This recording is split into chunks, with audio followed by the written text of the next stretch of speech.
Hi, Water Signs, Cancer, Pisces, and Scorpio. Welcome po sa ating channel. Ito ay inyong Daily Gabay Tarot Reading for September 8, 2023. Please be reminded that this is channel reading po. Sa maaari kayo magka-relate o hindi, just take what resonates.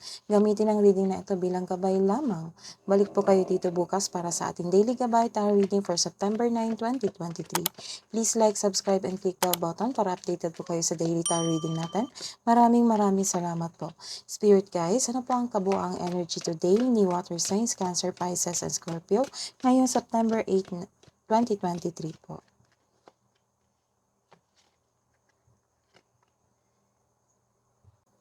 This is a reverse card. Nagkaroon kayo ng delayed endings.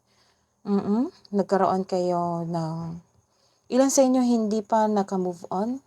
So, or ilan sa inyo naka-move on na pero naisip yung nangyari sa past. So, nagkaroon kayo ng healing, nag-decide kayo na mag-move on na, nagkaroon ng healing sa inyong sarili.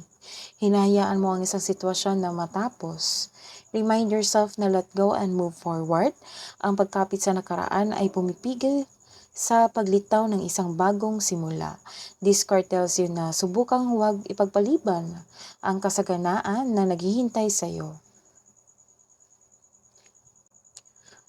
So, nagkaroon kayo ng new beginnings and abundance sa buhay kaperahan, sa buhay karera, and it might be nagkaroon kayo ng beginnings.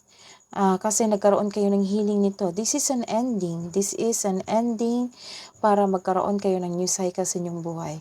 So, it might be nagkaroon kayo ng new beginning sa inyong buhay. You are decided to love yourself more, na patawarin ang inyong sarili, patawarin na inyong past. So, nagkaroon kayo ng abundance. But most of all, this cards happens na nagkaroon kayo ng abundance sa financial. Dahil successful ang inyong buhay, karera. What's in advice po? Advice po para kay Water Signs, Cancer, Pisces, and Scorpio ngayong September 8. The time is now. So this is the time is now to move on.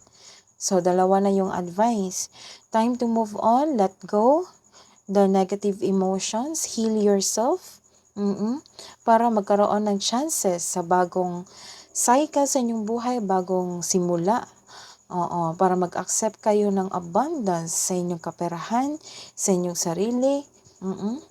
Kasi nagkaroon kayo ng healing. Sumipag kayo lalo sa inyong buhay karera.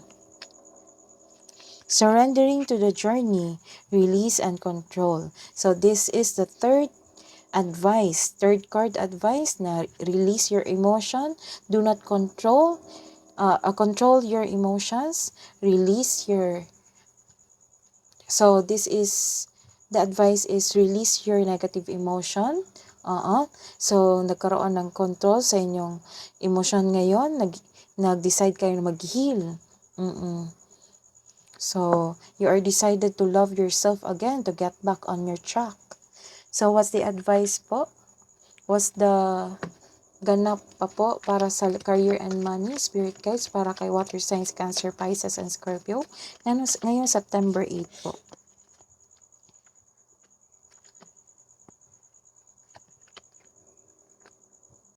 So this is a reverse card. Nagkaroon ng controlling, release the control. So this is the connection na i-release yung control ng behavior mo. So nagkaroon ng controlling ng behavior. Nagkaroon din ng materialism. Kakasweldo nyo lang. Nag-shopping. Ilan sa inyo nag-shopping? So, balansehin ang inyong kaperahan. The advice is ingatan yung kaperahan. So, magkakaroon ng balanse. Maybe nagkaroon kayo ng stress.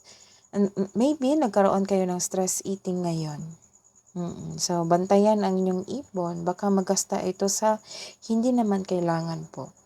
So, may maghihingi sa'yo ng sorry. May nakikita ko dito na may maghihingi sa'yo ng sorry. May nagkagusto sa inyo, sa inyong workplace ngayon. So, nagkaroon siya ng sweetness, gentleness. Na-attract siya sa'yo. So, nag-show ito ng kindness. So, sa buhay, karera at kaperahan, may parating na opportunity. Your finances are improving also. And you are becoming more confident sa trabaho mo ngayon. So, claim it. Claim these big blessings. Sa kabila ng inyong negative emotion, nag-decide kayo na pakawalan ito kasi sinunod nyo itong advice. Oo. Ito yung mga blessings na matatanggap mo. Pag ito ay tinanggap mo ay yung emotion, yung sadness, at nirelease mo, nagkaroon ng control ng behavior. So, that's the time. The time is now. So, this is the time. Your time is now na magkaroon ng abundance sa inyo, kaperahan at buhay karera. What's the love and romance advice po? Message po para sa Cancer, Pisces, at Scorpio ngayong September 8.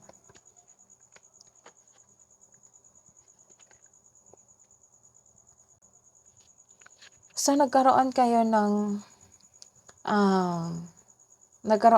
obsession. It might be your new person. Nagkaroon ng obsession sa'yo.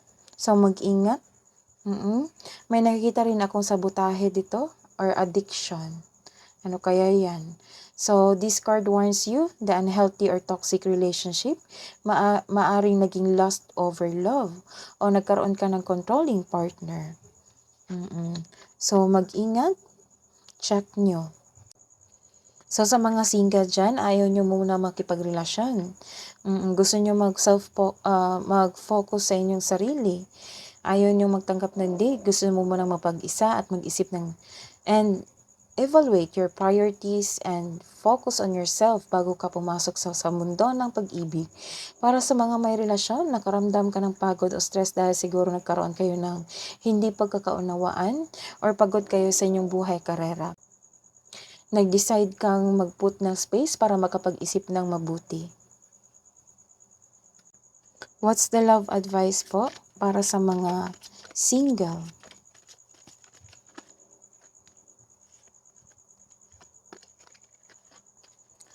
So, breathe in, breathe out. So, this is the confirmation of your situation now. Nagkaroon ng follow this advice. Breathe in, breathe out. Mag-meditate kayo para you can get back on your track. So, sa mga advice po sa mga may relasyon.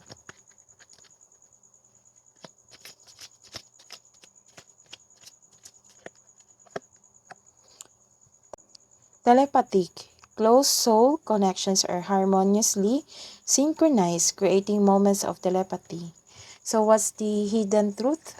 Ano yung iniisip ng inyong past love, inyong secret admirer, or the one that got away? I hope that you can forgive me one day. Yan yung iniisip niya.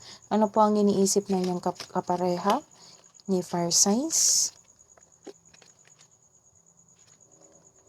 I will wait for a sign from you. May plano siya. So, nagkaroon siya nag-iisip siya ng sign. Antay siya ng sign. Ano kaya yan? What's the love advice po para sa mga fire signs? Aries, Leo, and Sagittarius. New beginning. Magkakaroon kayo ng new beginning. A new adventure awaits. Embrace it and live your dreams passionately. So, what's the advice pa po para sa water signs, Cancer, Pisces, and Scorpio? Your hard work is paying off. So, busy talaga kayo sa inyong trabaho. That is the confirmation. So, may magkakaroon ng blessings. Magkakaroon ng recognition, results sa inyong proyekto. What's the angels or archangels, spirit guides advice? Seraphim, message from Seraphim Seraphiel. Tune into the divine will, open to higher illumination. So, connect to your intuition. That is your reading today, water signs. Balik po kayo dito bukas sa September 9 reading po. Please like, subscribe, and click bell button for notification para po updated kayo sa daily tarot reading natin. Maraming salamat po.